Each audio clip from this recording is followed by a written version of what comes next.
মাদ্রিদিস তারা ইউরোপের রাজারাই সদ্য সমাপ্ত সিজনে জিততে পারেনি মেজর কোনো ট্রফি। চ্যাম্পিয়ন্স লিগ, লা লিগা, কোপা দেল রে সবগুলোতেই সঙ্গী হয়েছে তিক্ততা। ব্যর্থতার দায়ে ক্লাবকে 15তম চ্যাম্পিয়ন্স লিগ শিরোপা জেতানো কোচ কার্লো অ্যানচেলোত্তি হারিয়েছেন চাকরি। সুসময় ফেরানোর গুরুদায়িত্ব দেওয়া হয়েছে তাদেরই সাবেক ফুটবলার এবং লেভারকুসেনকে স্বপ্নিল বুন্দেসলিগা জিতিয়ে হইচই ফেলে দেয়া শাবি আলোনসোকে।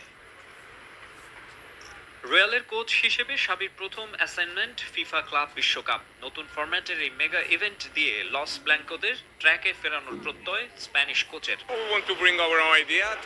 প্রতিটি টুর্নামেন্ট গুরুত্বপূর্ণ। আশা করছি আমাদের জন্য ভালো একটা টুর্নামেন্ট হবে। সাফল্য পেতে উন্মুখ হয়ে আছে সবাই। দায়িত্ব নিয়ে পরিকল্পনা সাজাতে একেবারে সময় পাননি শাবি, তবে ক্লাব বিশ্বকাপে ফ্রেশ স্টার্টের অপেক্ষায় তিনি। স্প্যানিশ জায়ান্টদের প্রথম ম্যাচ মায়ামিতে 18 জুন সৌদি ক্লাব আল হিলালের বিপক্ষে। সে ম্যাচের জন্য ফ্লোরিডায় প্রস্তুতি সারছে রিয়াল।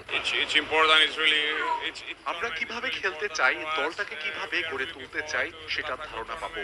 নিজেদের আইডিয়া প্রতিষ্ঠিত করব। টিম স্পিরিট থাকতে হবে, এটা খুবই গুরুত্বপূর্ণ। চ্যালেঞ্জিং হবে, আমরা তৈরি। লাস্ট সিজনে ইনজুরির তালিকা বেশ লম্বা ছিল রিয়ালের। ক্লাব বিশ্বকাপের 34 জনের স্কোয়াডে রাখা হয়েছে ইনজুরি আক্রান্ত অনেককেই, তবে বেলিংহ্যাম, রুডিগার, কোর্তোয়ারা ফিরতে পারেন 18 জুনের ম্যাচেই। নতুন দুই ফুটবলার আলেকজান্ডার আর্নল্ড আর উইসেনকে যুক্ত করা হয়েছে স্কোয়াডে, তবে আলোচিত ইয়াংস্টার মাস্তান তুওনোকে রাখা হয়নি আমেরিকার ইভেন্টে। মাকসুম আলম খান, সময় সংবাদ।